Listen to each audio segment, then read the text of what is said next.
इस मूवी का नाम है अर्बन मिथ, जो एक बेहतरीन कोरियन हॉरर मूवी है। इसमें टोटल 10 हॉरर स्टोरीज हैं, जो सारी बहुत डरावनी और इंटरेस्टिंग है, जो आपको बेहद पसंद आने वाली हैं, क्योंकि हर कहानी पिछली कहानी से ज्यादा अच्छी है, जो पर्सनली मुझे भी बहुत पसंद आई। आई होप आप भी इंजॉय करेंगे। तो अब बिना टाइम गवाए बढ़ते हैं अपनी वीडियो की तरफ। तो कहानी की शुरुआत होती है पहली स्टोरी को दिखाने से, जिसका नाम है टनल। हम एक ड्रग माफिया को देखते हैं जिसका नाम जीहुन था। उसे एक पुलिस वाला रोक लेता है, जिसे देखकर जीहुन ने अपने ड्रग्स के पैकेट छुपा दिए थे। पुलिस वाले को उस पर शक हो रहा था, इसलिए जीहुन के पसीने छूट जाते हैं, लेकिन आखिर में वो जीहुन को छोड़ देता है। जीहुन सुकून का सांस लेता है और आगे बढ़ जाता है। वो अब एक टनल के अंदर एंटर कर जाता है। अचानक गाड़ी के सामने एक हिरन आ जाती है। उसे बचाने के लिए जीहुन गाड़ी रोक लेता है, लेकिन हिरन अचानक ही गायब हो जाती है, जो चीज काफी अजीब थी। तभी जीहुन गाड़ी के शीशे पर एक हाथ का निशान देखता है, जिसे वो वाइपर से साफ करने की कोशिश करता है, लेकिन वो होता ही नहीं। पता चलता है कि वो हाथ का निशान अंदर वाली साइड पर था, जो चीज भी जीहुन को काफी अजीब लगती है। लेकिन फिर अचानक शीशे पर और भी कई सारे हाथों के निशान बनने लगते हैं। ये देखकर वो काफी डर गया, जल्दी से टनल से बाहर आ जाता है और एक सुनसान जगह पर अपनी गाड़ी को रोक लेता है। वो तुरंत गाड़ी से उतरकर डिग्गी खोलता है, जिसके अंदर खून से लथपथ बैग पड़ा हुआ था। उसमें से बाल निकल रहे थे। ये देखकर हम समझ जाते हैं कि जीहुन ने एक लड़की का खून किया है और अब वो उसकी लाश को ठिकाने लगाने के लिए ले जा रहा है। जीहुन फिर गाड़ी में बैठकर वहाँ से निकल गया और एक दूसरी टनल में एंटर हो जाता है। लेकिन अब उसे बहुत डर लग रहा था, क्योंकि उसे लड़की की आत्मा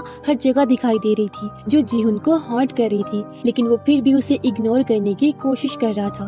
पर अचानक ही गाड़ी का शीशा बहुत सारे हाथों के निशानों से भर जाता है, जिससे जीहुन बुरी तरह डर जाता है। वो जोर से चिल्लाता हुआ गाड़ी से उतर गया। उसे काफी गुस्सा आ गया था, इसीलिए हथौड़ा लेकर लाश वाले बैग को पीटने लगता है। लेकिन होश तो उसके तब उठते हैं जब वो बैग को खोल कर देखता है, क्योंकि वहाँ लाश थी ही नहीं, वो गायब हो गई थी। तभी सामने वाला एक बॉक्स अपने आप ही खुल जाता है और लड़की की लाश असल में उस बॉक्स में पड़ी हुई थी, जो पूरी तरह खून से सनी हुई थी, जिसके साथ ही वहाँ की लाइट्स फ्लिकर करते हुए फूट जाती हैं और लड़की की लाश जिंदा हो जाती है। वो काफी डरावनी लग रही थी। रेंगते हुए वो जीहुन की तरफ बढ़ने लगती है। वो पूरी तरह डर गया, जल्दी से गाड़ी में आकर बैठ जाता है, लेकिन गाड़ी अब स्टार्ट ही नहीं होती। तभी जीहुन देखता है कि लड़की की आत्मा भी गाड़ी में आकर बैठ गई है, जो पीछे से जीहुन पर हमला कर देती है। वो उसके सर पर हथौड़े से वार करती है और उसे तब तक मारती रहती है जब तक उसका दिमाग फटकर बाहर नहीं आ गया।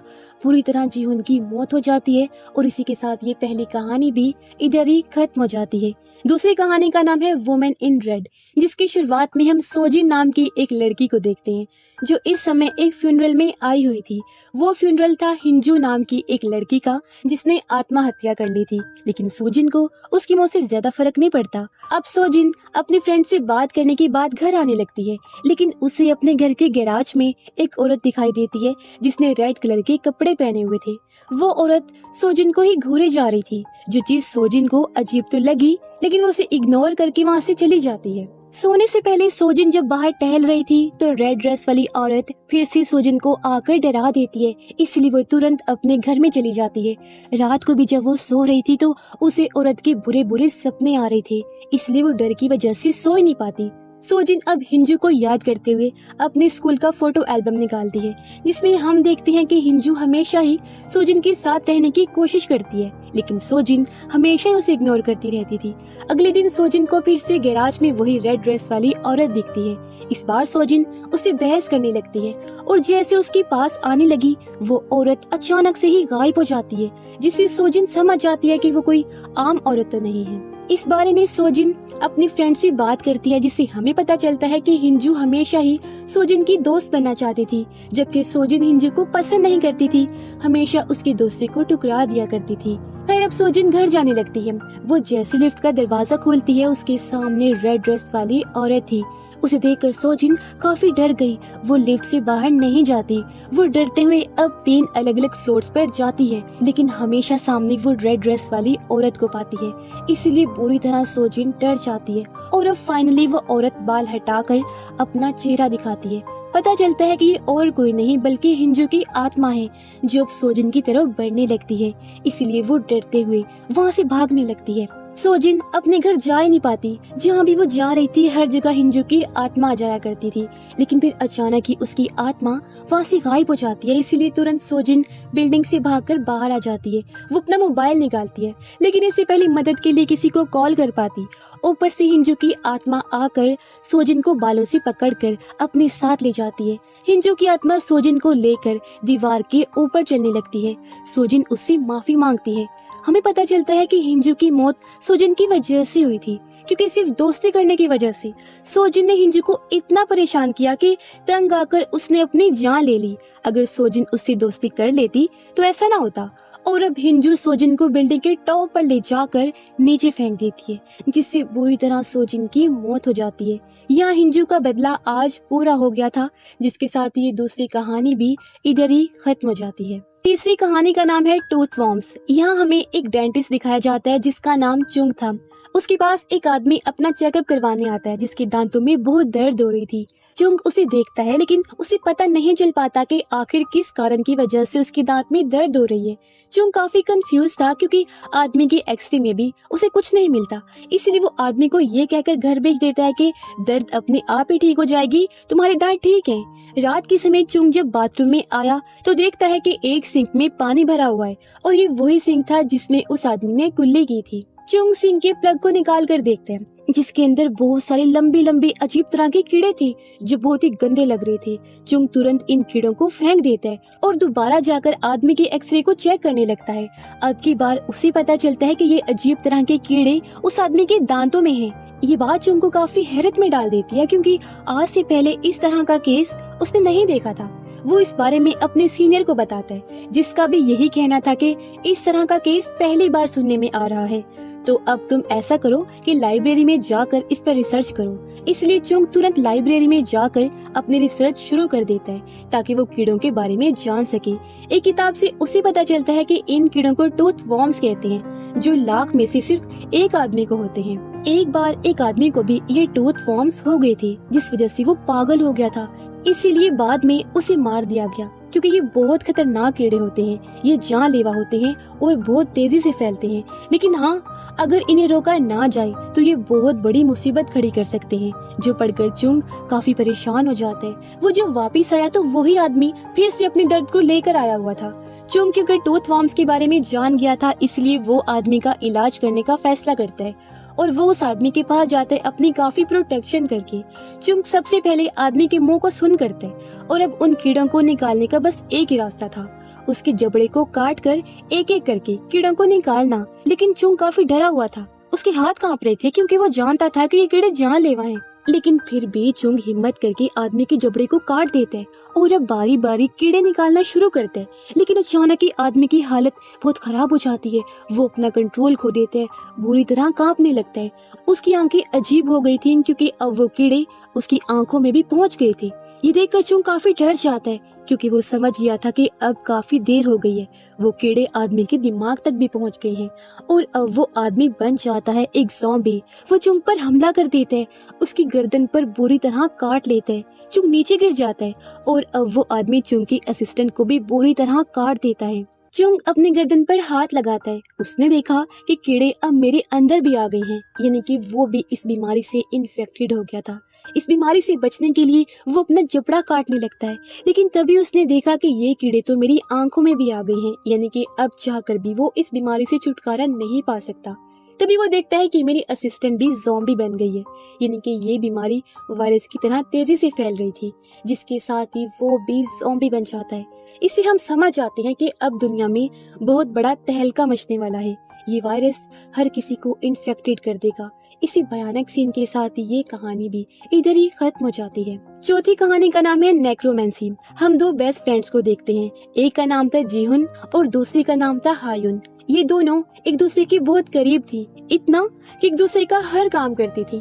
ये दोनों वादा करती हैं कि अगर हम में से किसी की मृत्यु हो जाती है तो जिंदा बची दोस्त मरी हुई दोस्त की आत्मा को नेक्रोमेंसी के जरिए वापस बुलाएगी। नेक्रोमेंसी एक ऐसी टेक्निक होती है जिसमें रिचुअल काला जादू करके मरे हुए इंसान की आत्मा को बुलाया जा सकता है। और अब हायुन ये वादा करने के बाद ही आत्मा हत्या कर लेती है, जिस वजह से जीहुन काफी दुखी हो गई उसे अपनी दोस्त की बहुत याद आती है।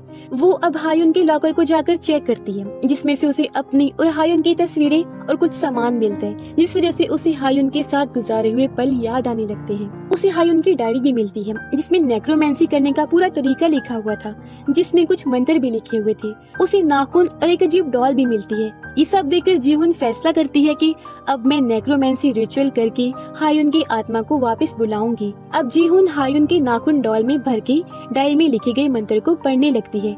ऐसा करने के बाद वो रिचुअल का अगला हिस्सा करती है। 1 मिनट का टाइमर लगाकर छुपने के लिए चली जाती है। ये रिचुअल का आखिरी पार्ट था, जिसके बाद हायुन की आत्मा जीहुन के पास आ जाएगी।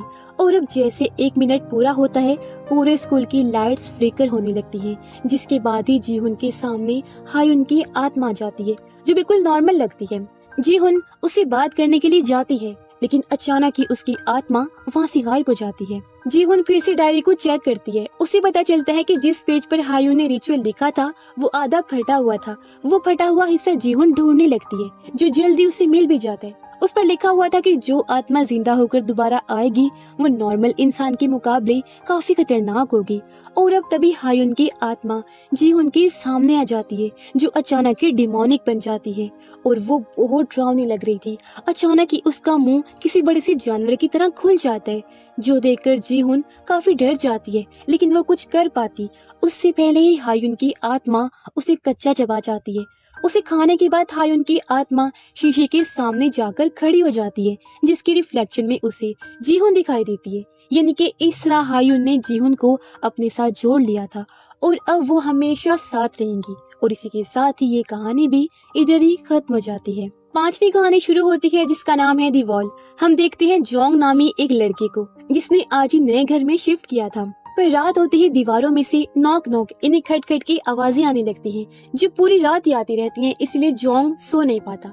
अगले दिन जब वो काम पर जाता है तो एक लड़की भी लिफ्ट में आ जाती है, जो जोंग को काफी प्यारी लगती है। साथ ही उसे पता चलता है कि ये मेरी पड़ोसन है। जोंग को लगता है कि शायद ये कल रात मुझसे बात करना चाह रही थी, इसलिए दीवारों को पीट रही थी। और अब जाने से पहले वो लड़की अपना स्कार्फ नीचे गिरा देती है, जिससे जोंग का शक और बढ़ जाता है, क्योंकि भला एक लड़की जानबूझ के अपना स्कार्फ क्यों गिराएगी। इसलिए रात होते ही जोंग उस लड़की से दीवार के पास आकर बात करने की कोशिश करते हैं। अब यहाँ उसे जवाब तो मिलता है, लेकिन बस नॉक नॉक यानी खटखट के जरिए। जोंग को लगता है कि वो लड़की शर्मीली है, इसीलिए बोल नहीं रही।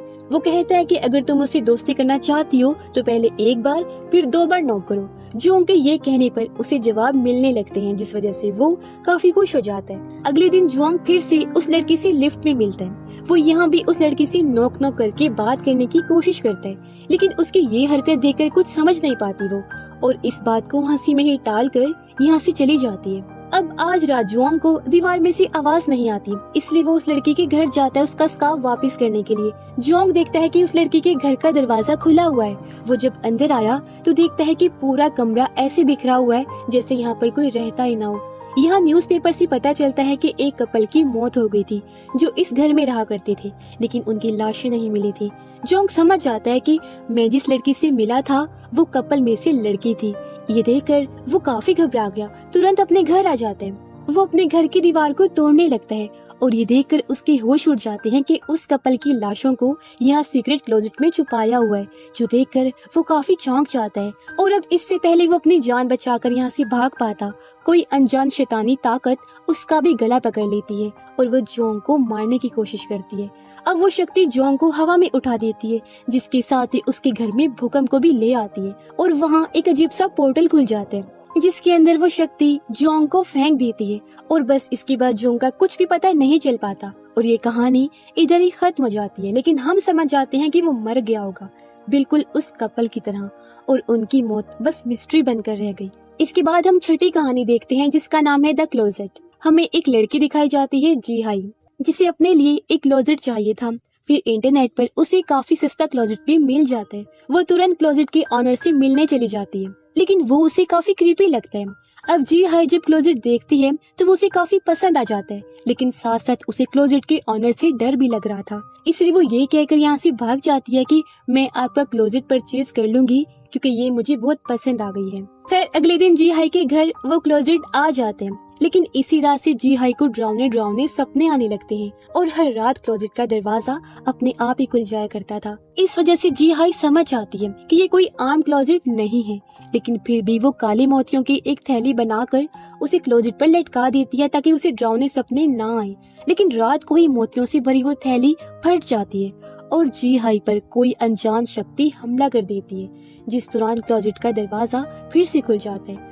अब जी हाई जब चेक करती है तो क्लोजेट के अंदर था क्लोजेट का ऑनर, जिस पर हमला कर देता है। अपने बचाव में जी हाई चाकू से उस पर वार करती है। वो कई बार उसे स्टैब करती है, लेकिन क्लोजेट के ऑनर को कुछ भी नहीं होता।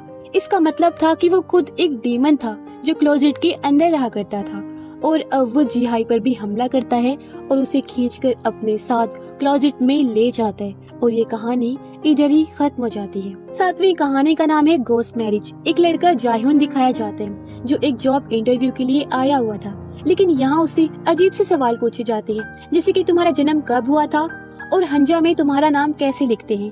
हंजा एक कोरियन लैंग्वेज है जिसे शादी के लिए यूज किया जाता है। हालांकि जायहुन को ये सभी सवाल अजीब तो लगते हैं, लेकिन आखिर में वो ये जॉब करने के लिए मान जाता है। इसके बाद जायहुन घर आ गया, लेकिन अब से हम हमेशा उसके पास एक लड़की के घोस्ट को नोटिस कर पाते हैं, जिस बारे में जायहुन को पता नहीं होता। अगले दिन जब जायहुन काम पर जाता है तो उसकी उंगली पर चोट लग जाती है, जिसे तुरंत उसकी बॉस आकर साफ कर देती है।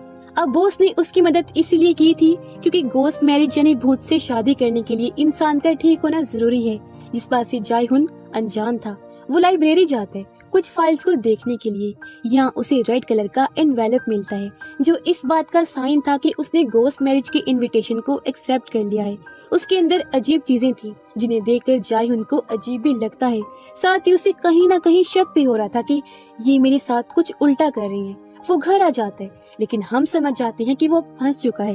वो टेबल पर बैठ जाता है डिनर करने के लिए और शॉकिंग बात ये होती है कि उसके टेबल के नीचे उसकी भूतिया पत्नी का खाना भी रखा हुआ था। उधर हम देखते हैं कि कंपनी की बॉस गोस्ट मैरिज के प्रोसेस को शुरू कर देती है। जैसे जैसे प्रोसेस आगे बढ़ता है जायहुन को गर्मी लगने लगती है। उसकी हालत ऐसी हो जाती है कि वो अपने शरीर को हिला भी नहीं पा रहा था और अब अचानक उसके सामने लड़की का डरावना सा भूत आ जाता है जो बुरी तरह जायहुन को डरा देती है। जिसके साथ अगले सीन में हम जायहुन को शादी के मंडप में देखते हैं, जहाँ उसके सामने उसकी भूतिया पत्नी भी बैठी हुई थी।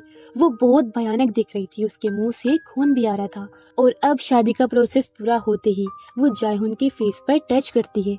वो बुरी तरह डर जाता है और ये कहानी भी इधर ही खत्म हो जाती है। 8वीं कहानी का नाम है गर्ल इन द मिरर। हम देखते हैं हीजुन नाम की एक लड़की को जो एक ब्यूटी सैलून में काम करती है। एक बहुत बड़ी लड़की उसके पास तैयार होने के लिए आती है, जिसे हीजुन का मेकअप काफी पसंद आता है। लेकिन जब वो लड़की वहाँ से जाती है हीजुन को बहुत बुरा लगता है। इससे हम समझ पाते हैं कि वो दुनिया की सबसे खूबसूरत लड़की बनना चाहती है और जब वो अपने से ज्यादा किसी सुंदर लड़की को देखती है तो उसे बहुत जलन होती है। वो हमेशा सबके लिए बुरी बुरी बातें सोचती है और खूबसूरत लड़कियों को वो बहुत परेशान करती है। अब एक दिन हीजुन जब लिफ्ट में अकेली थी तो उसे एक बहुत डरावना विजन आता है, जिसमें वो अपनी बदसूरत डरावनी परछाई को देखती है जो हीजुन को बुरी तरह डरा देती है।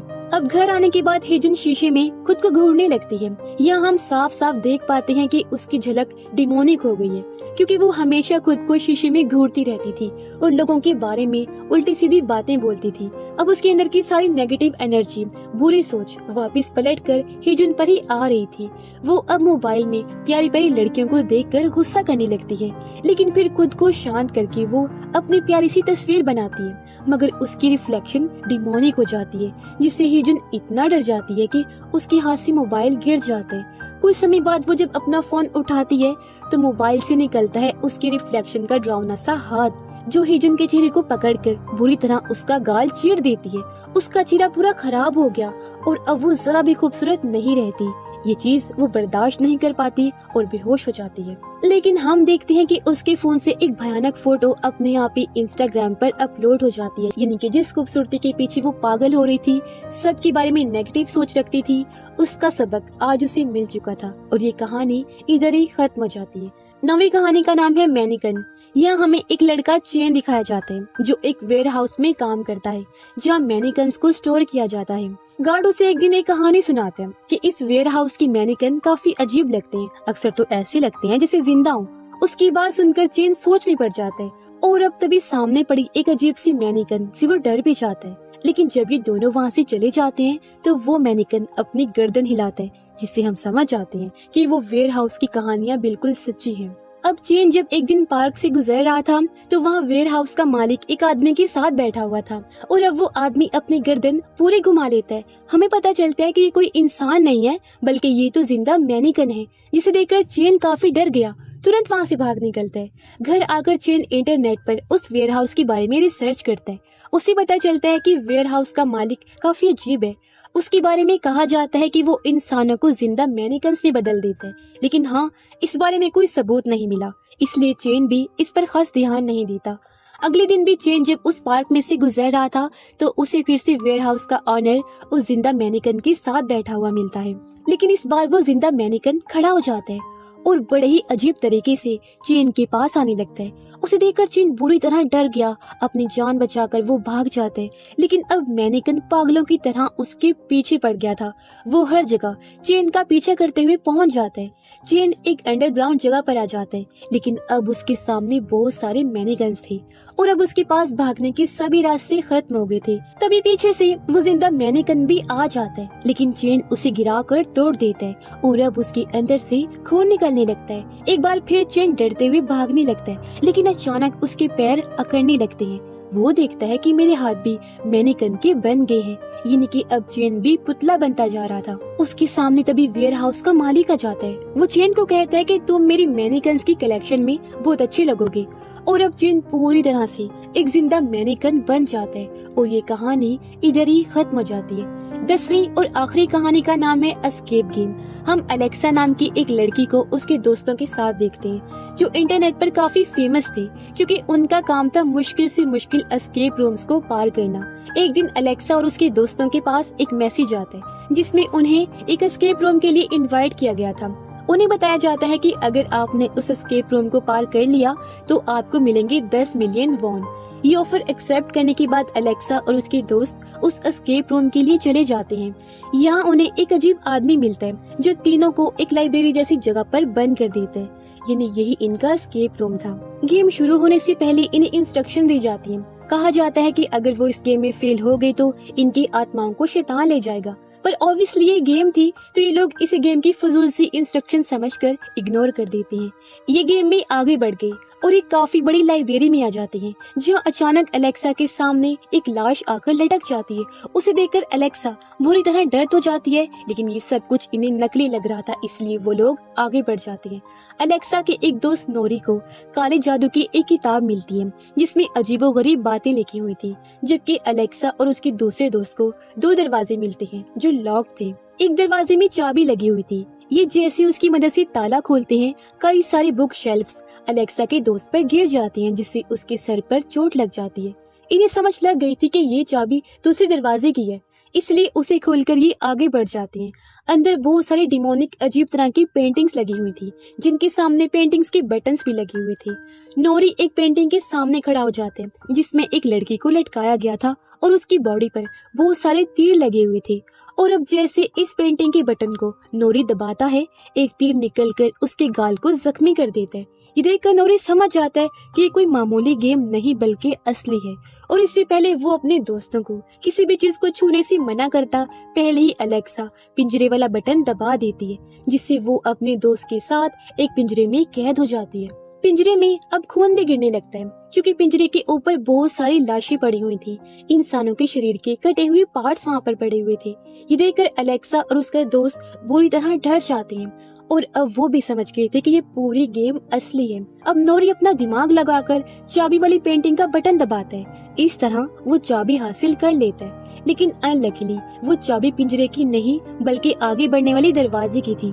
ये तीनों फैसला करते हैं कि नोरी अकेला ही आगे बढ़ेगा और वो मदद लेकर वापस आएगा। नोरी जब अगले रूम में जाता है तो यहाँ बहुत सारे लोग थे और अब जैसे वो उनके करीब जाता है वो ये देखकर काफी डर गया कि ये सब इंसान नहीं बल्कि डिमोनिक आत्माएं हैं। यहाँ पर नोरी को अलेक्सा और उसके दोस्त की आत्माएं भी मिलती हैं, यानी कि वो दोनों भी मारे गए थे, जो देखकर बुरी तरह नोरी डर जाता है। तभी दिखाया जाता है कि इस समय नोरी एक पेंटाग्राम में खड़ा हुआ है और सारी डिमोनिक आत्माएं हर कोने पर खड़ी हुई थी। उन्हें देखकर नोरी बुरी तरह डर जाता है। अपनी जान बचाकर वो अगले कमरे की तरफ भाग जाता है। उसने जैसे दरवाजा खोला, उसके ऊपर बहुत सारी लाशें गिर जाती हैं, जिनके नीचे नोरी दब जाता है, लेकिन वो था जिंदा और अब एक डीमन आकर उसे भी अपने साथ ले जाता है। ये गेम खत्म हो जाती है और स्क्रीन पर लिखा आता है एस्केप फील्ड, यानी कि वो इस गेम को पार नहीं कर पाए, फेल हो गए। और 10वीं कहानी के खत्म होते ही ये फिल्म भी इधर ही खत्म हो जाती है।